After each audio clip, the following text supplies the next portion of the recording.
Hello everyone, welcome back to my channel.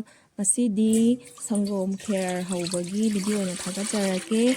Sangom liter ama tangkhai ga ising liter tangkhai ga laujare.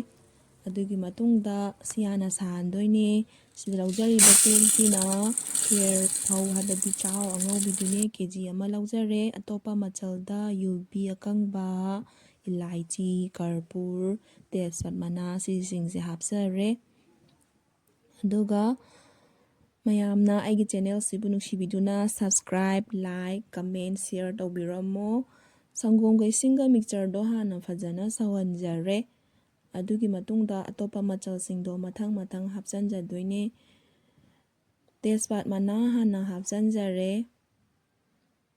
Aduga amu ilaichi do amu hapsanjare. Fajana okharaba matungda yubi asoibado amuk mathang hapsanjare.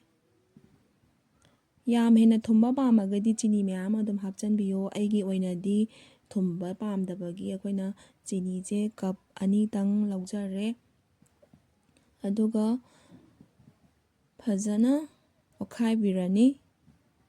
Okharaba matungda mahi sina saugalakpa tanjaduda cheng singdo hapchalaba matungda medium flame da cook tawjare.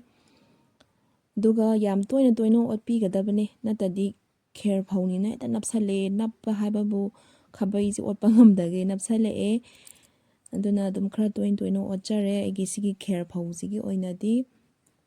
Aduga karpura mu hapchanjare laijare koigi kheer mayamsu thongbiyo chabiyo yumda horaga chabasina mahau amani.